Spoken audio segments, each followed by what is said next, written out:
Hello welcome back to Jakara academy. So ಯಾರು bridge course teachers ಗಳು entry ಮಾಡಿದ್ದಾರೆ, H M ಗಳಾದವರು ತಾವುಗಳು ಏನ್ ಮಾಡಬೇಕು, ನಿಮ್ಮ ಲಾಗಿನ್ ಅಲ್ಲಿ ಎನ್ನುವಂಥದ್ದನ್ನು ಈ ಒಂದು ವಿಡಿಯೋದಲ್ಲಿ ನಾವು ಸಂಪೂರ್ಣವಾಗಿ ತಿಳಿದುಕೊಳ್ಳೋಣ. ಸ್ಟೆಪ್ ಬೈ ಸ್ಟೆಪ್ ಏನೆಲ್ಲ ಮಾಡ್ಬೇಕು ಎನ್ನುವಂಥ ಪ್ರೊಸೀಜರ್ ಏನಿದೆ ಅದನ್ನೆಲ್ಲ ನಾವು ನೋಡ್ತಾ ಸಾಗೋಣ. ಸೊ ಬನ್ನಿ ಆ ಒಂದು ವಿಡಿಯೋನ ಪ್ರಾರಂಭ ಮಾಡೋಣ. ಹಾಗೂ ಇನ್ನುವರೆಗೂ ಯಾರು ಜಕಾರ ಅಕಾಡೆಮಿನ ಸಬ್ಸ್ಕ್ರೈಬ್ ಮಾಡಿಲ್ಲ ಅವರು ದಯವಿಟ್ಟು ಜಕಾರ ಅಕಾಡೆಮಿನ ಸಬ್ಸ್ಕ್ರೈಬ್ ಮಾಡ್ರಿ ಅಂತ ಹೇಳ್ತಾ, ಸೊ ತಾವುಗಳು ಎಚ್ ಎಂ ಗಳಾಗಿದ್ರೆ ಸ್ಯಾಟ್ಸ್ ಯೂಸರ್ ಅಲ್ಲಿ ಹೋಗಿ ನಿಮ್ಮ ಸ್ಕೂಲ್ ಡಯಸ್ ಕೋಡ್ ಅನ್ನು ಹಾಕ್ತೀರಾ, ಎಚ್ ಎಂ ಒಳಗೆ OTP ಬರುತ್ತೆ, OTP ಎಂಟ್ರಿ ಮಾಡ್ತೀರಾ. ಈ ತರನಾಗಿರ್ತಕ್ಕಂಥ ಒಂದು ಇಂಟರ್ಫೇಸ್ ಓಪನ್ ಆಗುತ್ತೆ. ಸೊ ಇಲ್ಲಿ ನಾವು ಎಂಟ್ರಿ ಮಾಡ್ಬೇಕಾಗಿರುವಂತದ್ದು ಮುಖ್ಯವಾಗಿ ನಮಗೆ ಎರಡು ಆಪ್ಷನ್ಗಳು ಕಾಣಿಸ್ತಾ ಇರಬಹುದು. ಒಂದು ಬ್ರಿಡ್ಜ್ ಕೋರ್ಸ್ ಅಂತ ಕಾಣಿಸ್ತಾ ಇದೆ, ಒಂದು ಬ್ರಿಡ್ಜ್ ಕೋರ್ಸ್ ಡೀಟೇಲ್ಸ್ ಅಂತ ಕಾಣಿಸ್ತಾ ಇದೆ. ಹೋದ್ಸಲ ಬೇರೆ ಬೇರೆ ಅಪ್ಡೇಟ್ ಗಳಿತ್ತು, ಈಗ ಮತ್ತೆ ಸ್ವಲ್ಪ ಬೇರೆ ಅಪ್ಡೇಟ್ ಗಳನ್ನ ಮಾಡಿದ್ದಾರೆ. ಬ್ರಿಡ್ಜ್ ಕೋರ್ಸ್ ಅಲ್ಲಿ ಕೇವಲ ಬ್ರಿಡ್ಜ್ ಕೋರ್ಸ್ ಅಂತ ನಾನು ಇವಾಗ ಜಸ್ಟ್ ಕ್ಲಿಕ್ ಅನ್ನು ಮಾಡ್ತೀನಿ. ಫಸ್ಟ್ ಬ್ರಿಡ್ಜ್ ಕೋರ್ಸ್ ಅನ್ನು ನೋಡ್ತಾ ಸಾಗೋಣ. ಬ್ರಿಡ್ಜ್ ಕೋರ್ಸ್ ಅಲ್ಲಿ ಏನೇನಿದೆ ಅನ್ನುವಂಥದ್ದು, ಬ್ರಿಡ್ಜ್ ಕೋರ್ಸ್ ಮೇಲೆ ಕ್ಲಿಕ್ ಅನ್ನು ಮಾಡಿದಾಗ ನೋಡಿ ಇಲ್ಲಿ ಸಂಬಂಧಿಸಿರುವಂತ ಟೀಚರ್ಸ್ ಏನೇನು ಎಂಟ್ರಿ ಮಾಡಿದ್ದಾರೆ ಆ ಎಂಟ್ರೀಸ್ ಗಳು ನಮಗೆ ಇಲ್ಲಿ ಕಾಣಿಸ್ಕೊಳ್ತವೆ. ಪ್ರೀ ಅಂಡ್ ಪೋಸ್ಟ್ ಅಲ್ಲಿ ಏನೆಲ್ಲ ಮಾಡಿದ್ದಾರೆ ಅವ್ರದೆಲ್ಲ submission A grade B grade ಏನೇನು ಹಾಕಿದ್ದಾರೆ ಅದೆಲ್ಲವೂ ಕೂಡ ಇಲ್ಲಿ ಕಾಣಿಸ್ಕೊಳ್ತವೆ.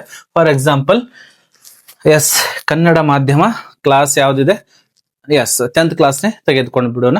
ಗ್ರೂಪ್ ನಿಮ್ದು ಯಾವ್ದಿದೆ, ಕನ್ನಡ ಇಂಗ್ಲಿಷ್ ಹಿಂದಿ ಇದೆ ನಮ್ದು.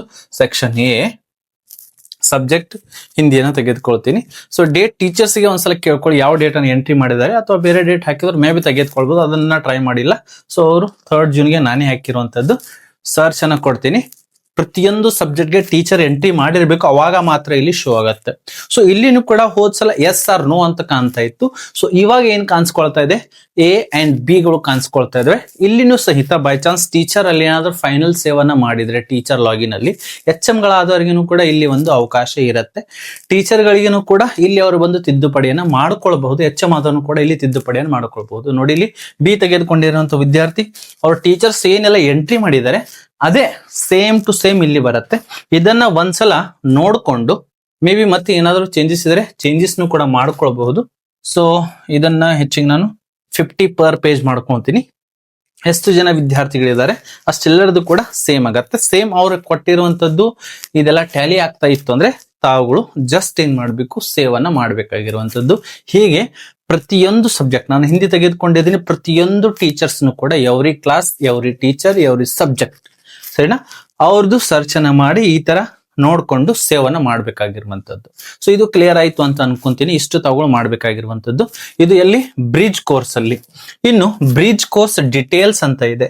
ಸೊ ಅದರ ಮೇಲೆ ನಾನು ಕ್ಲಿಕ್ ಅನ್ನ ಮಾಡಿದಾಗ ಇಲ್ಲಿ ಸೇಮ್ ಇದೆ, ಆದ್ರೆ ಇಲ್ಲಿ ಆಪ್ಷನ್ಸ್ ಗಳು ಸ್ವಲ್ಪ ಬೇರೆ ಕಾಣಿಸ್ಕೊಳ್ತಾವೆ. ನೋಡಿ ಮೀಡಿಯಂ ಅಲ್ಲಿ ಹೋಗ್ತೀನಿ, ಮೀಡಿಯಂ ಅನ್ನ ಸೆಲೆಕ್ಟ್ ಮಾಡ್ಕೊಳ್ತೀನಿ. ಕ್ಲಾಸ್ ಅಲ್ಲಿ ಹೋಗ್ತೀನಿ, ಕ್ಲಾಸ್ ಅನ್ನ ಸೆಲೆಕ್ಟ್ ಮಾಡ್ಕೊಂತೀನಿ. ಲ್ಯಾಂಗ್ವೇಜ್ ಗ್ರೂಪ್ ಇದೆ, ತದನಂತರ ಸಬ್ಜೆಕ್ಟ್ ಹಿಂದಿಯನ್ನ ಮ್ಯಾಥ್ಸ್ ಅನ್ನ ಸೆಲೆಕ್ಟ್ ಮಾಡ್ತೀನಿ. ಈ ಸಲ ಸರ್ಚ್ ಅನ್ನ ಕೊಡ್ತೀನಿ. ಸೊ ಇಲ್ಲಿ ಡಿಟೇಲ್ಸ್ ಅಲ್ಲಿ ಏನಿದೆ, ಇಲ್ಲಿ ಕಾಂಪಿಟೆನ್ಸೀಸ್ ಕೊಟ್ಟಿದ್ದಾರೆ. ಸೊ 10 ಕ್ವಶನ್ಸ್ ಗಳು ಮ್ಯಾಥ್ಸ್ ಅಲ್ಲಿ ಇದ್ದು LOS ಗಳು ಈಸ್ ಈಕ್ವಲ್ ಟು ಕಾಂಪಿಟೆನ್ಸೀಸ್ ಅಂತ ಇದೆ ಸರಿನಾ. ಯಾವ ಲ್ಯಾಂಗ್ವೇಜ್ ಅಲ್ಲಿ ಎಷ್ಟು ಕಾಂಪಿಟೆನ್ಸೀಸ್ ಅಂತ ಇದಾವೆ, C1 C2 C3 ಅಂತ ನಿಮ್ಗೆ ಇಲ್ಲಿ ಕಾಣಿಸ್ತಾ ಇರಬಹುದು. ಇದು ಮ್ಯಾಥ್ಸ್ ಗೆ ಸಂಬಂಧಿಸಿರುವಂತದ್ದು ಓಪನ್ ಆಗ್ತಾ ಇದೆ.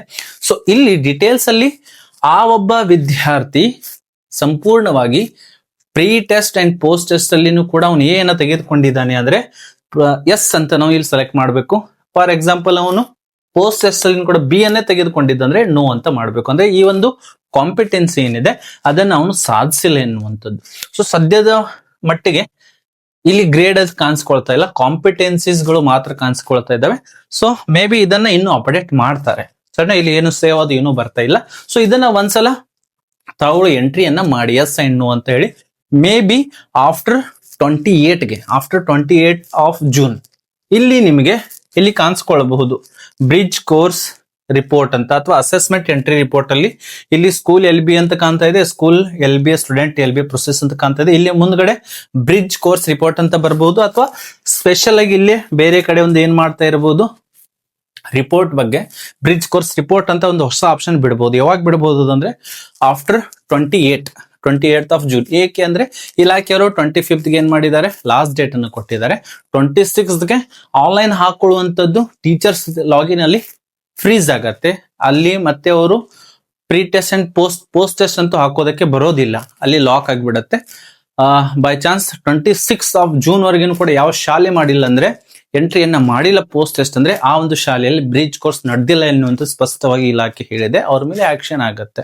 ಸೊ ಹಾಗಿತ್ತಂದ್ರೆ 28 ವರೆಗೇನು ಕೂಡ ಲಾಸ್ಟ್ ಡೇಟ್ ಅಲ್ಲಿ HM ಲಾಗಿನ್ ಅಲ್ಲಿ ನಿಮಗೆ ಬರಬಹುದು ರಿಪೋರ್ಟ್ ಅನ್ನ ಜನರೇಟ್ ಮಾಡೋದಕ್ಕೆ. ಆ ಒಂದು ರಿಪೋರ್ಟ್ ಅನ್ನ ಜನರೇಟ್ ಮಾಡ್ಕೊಂಡು ಇಲ್ಲಿ ಸಬ್ಜೆಕ್ಟ್ ನಾವು ಬೇರೆ ಬೇರೆ ಹಾಕ್ತಾ ಇದೀವಿ, ಆದ್ರೆ ಆ ಒಂದು ರಿಪೋರ್ಟ್ ಅಲ್ಲಿ ಏನಾಗುತ್ತೆ ಅಂದ್ರೆ ಕಾನ್ಸಾಲಿಡೇಟೆಡ್ ಕ್ರೋಢೀಕೃತವಾಗಿರುವಂತದ first language, second language and third language ಏನಿದಾವೆ ಮೇ ಬಿ ನಿಮಗೆ ಇಲ್ಲಿ ಕಾಣಿಸ್ಕೊಳ್ಬಹುದು. ಸರಿ, ಇಲ್ಲಿ ರಿಪೋರ್ಟ್ ಅಂತ ಕಾಣಿಸ್ಕೊಳ್ಳುತ್ತೆ 28 ಜೂನ್ ಆದ್ಮೇಲೆ. ಅದನ್ನ ಡೌನ್ಲೋಡ್ ಮಾಡ್ಕೊಂಡ್ರಿ ಅಂದ್ರೆ first language, second language and third language, mathematics ಆಗಿರ್ಬೋದು, ಸೈನ್ಸ್ ಆಗಿರ್ಬೋದು, ಪ್ರತಿಯೊಂದು ನಿಮ್ಮದು ಏನೆಲ್ಲ ಮೀಡಿಯಂ ಅಂಡ್ ಸಬ್ಜೆಕ್ಟ್ಸ್ ಗಳಿದಾವೆ ಅದೆಲ್ಲನೂ ಕೂಡ ಕಾನ್ಸಾಲಿಡೇಟ್ ರಿಪೋರ್ಟ್ ಅನ್ನು ಡೌನ್ಲೋಡ್ ಮಾಡ್ಕೊಂಡು ಅದನ್ನ ಸ್ಯಾಪ್ಗೆ ತಗೊಳ್ಳೋ ಅಟ್ಯಾಚ್ ಮಾಡಿ ಇಡಬಹುದು. ಸೊ ಈ ಒಂದು ಮಾಹಿತಿ ಇತ್ತು. ಸೊ ಇದಕ್ಕೆ ಸಂಬಂಧಿಸಿರುವಂತಹ ಮತ್ತೆ ಏನಾದರೂ ಡೌಟ್ಸ್ ಗಳಿದ್ರು ಸಹಿತ ಕಮೆಂಟ್ ಬಾಕ್ಸ್ ನಿಮಗಾಗಿ ಖಾಲಿ ಇದೆ, ತಾವುಗಳು ಅಲ್ಲಿ ಕಮೆಂಟ್ ಅನ್ನ ಮಾಡಬಹುದು. ಇಂತಹ ವಿಡಿಯೋಗಳು ಪಡೆದುಕೊಳ್ಳಲಿಕ್ಕೆ ಜಕಾರ ಅಕಾಡೆಮಿನ ತಪ್ಪದೆ ಸಬ್ಸ್ಕ್ರೈಬ್ ಮಾಡಿ. ಮತ್ತೆ ನಾವು ಭೇಟಿ ಹೋಗೋಣ ಮುಂದಿನ ವಿಡಿಯೋದಲ್ಲಿ. ಹಾಗೂ ಏನಾದರೂ ಅಪ್ಡೇಟ್ಸ್ಗಳು ಬಂದರೂ ಸಹಿತ ಮತ್ತೆ ಅದನ್ನು ನಾನು ಅಪ್ಡೇಟ್ ಮಾಡ್ತಾ ಇರ್ತೀನಿ. ಮತ್ತೆ ಭೇಟಿ ಹೋಗೋಣ ಮುಂದಿನ ವಿಡಿಯೋದಲ್ಲಿ. ಜೈ ಹಿಂದ್.